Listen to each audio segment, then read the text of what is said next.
from YWigs. So if you guys saw my very first video, I unboxed a bob wig, a 250% density bob wig, and then a body wave wig from YWigs. So I told you guys I'd do a video on an initial like install, and so here it is. I did not glue down this wig. As you can see, I attempted the elastic band method, and this is my first time trying it, but it's my second time trying it, and my first time successfully doing it without like hurting my head. So I'm gonna insert a picture, or not a picture.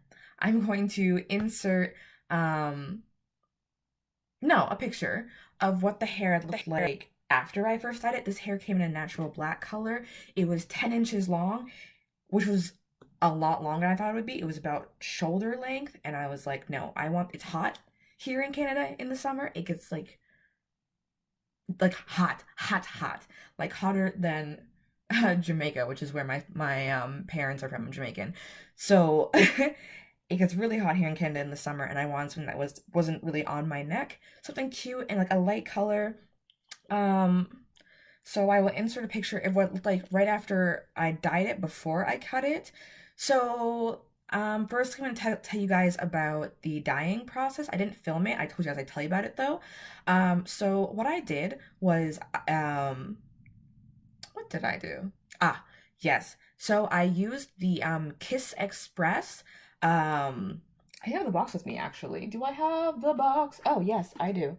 So I used the Kiss Express hair color kit, which comes with bleach and developer inside of it. I didn't use the hair color dye inside of it because I didn't want silver hair. I just wanted some bleach for a one-time bleaching job. I had some what are they called? The developer, this brand, this ice cream. Where is it? Where is it? Oh, here we go. The ice cream developer. I had some 20 volume developer left over.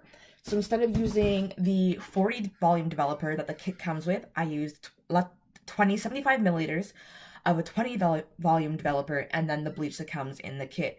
And even though I only used a 20 volume developer, it started to turn more quickly than I expected. I was hoping for a very gradual bleaching job so I wouldn't fry the hair too much, but it turned faster than I thought.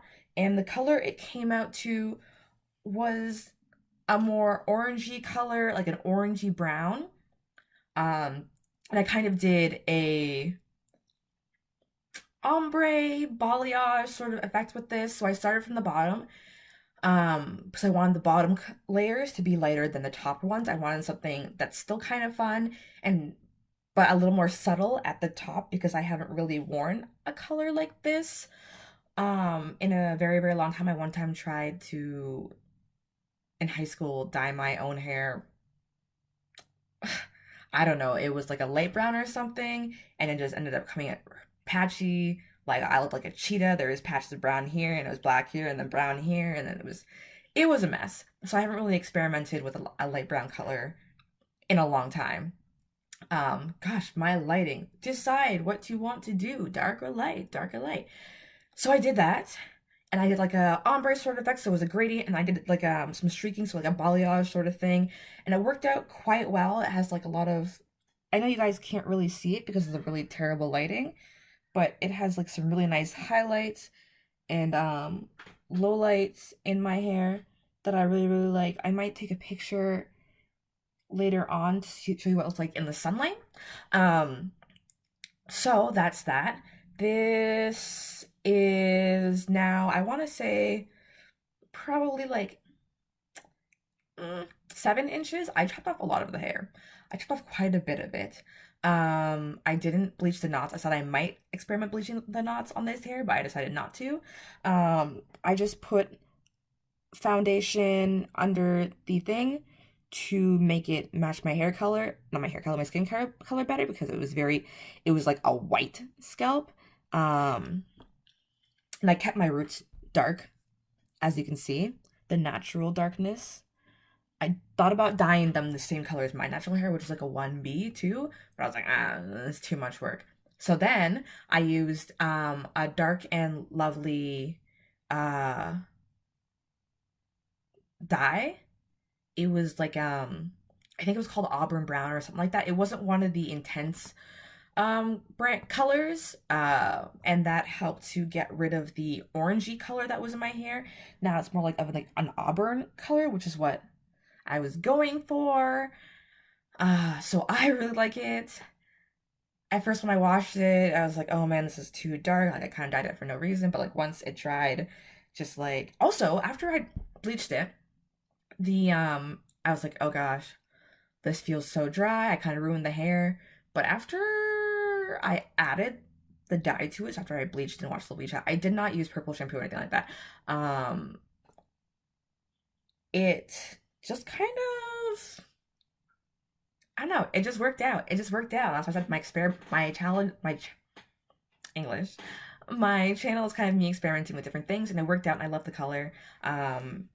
The moisture seemed to come back to the hair. It doesn't feel dry. It still feels basically as silky soft as it did when I initially unboxed it. I'm wearing it in a middle part right now because I find that looks the best. This is a lace front wig.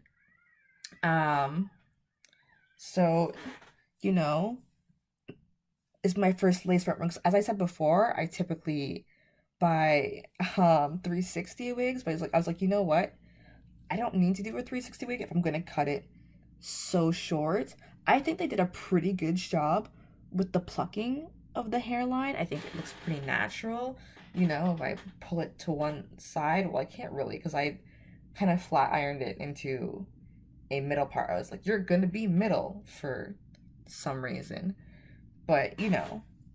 Oh, and I also plucked the part. It was my first time plucking a part. I was like, the part was fine, but I was like, you know what? Let me try plucking it. Let me try making it a bit bigger. And, you know, I like it. I really like this wig. I've worn this wig basically every day that I've left the house this week. Minus the day I went kickboxing, which was yesterday, because I was like, I was wearing my cornrows and just kickboxing. But I really, really like it. It's really, really cute. Kind of like bookish. You know, it's fun. Flipping my hair. I haven't had any shedding from this hair after I cut it and stuff. Like once I went through all the cutting and did all that sort of stuff. Like I haven't seen any brown hairs around. I think I did a pretty good job at cutting it as well. I'm just gonna turn around for you guys so you can see. Whoops. Whoops. But yeah. I might add I added a bit of layers into this. I used a shear to add a bit of layers because this hair is 250% density. And that's the only thing I don't like about it. At first I thought I wanted a 250% density wig, but then considering how short I cut it, I feel like maybe I shouldn't have gone for 250% density. It's very like from the front it's fine, but from the side it's like very, very bulky. Also, I mean, part of that is all my hair back there tucked behind there. Like all the loose ends that like the cornrows ended in. But you know what? It's not gonna kill me. I'm not dead. So yeah, I really like it a lot. Snitching on me. I haven't glued it down or anything, because basically when I wear it in the middle part anyway, it covers the lace here that I haven't glued down. Like the band keeps most of this down anyway, so it's fun, it's easy, you know. It doesn't smell like corn chips anymore. It does smell like dye and bleach though now, which is like, for me I guess, like a better smell than smelling like a factory, to be honest. So yeah, that's it for these the 10-inch 250% density wig. If you're curious, I will leave a link again in the description below. Also, the price I paid for it, I believe I paid $130 American dollars, I think, something like that, for a 10-inch lace front 250% density. This girl, girl, this wig is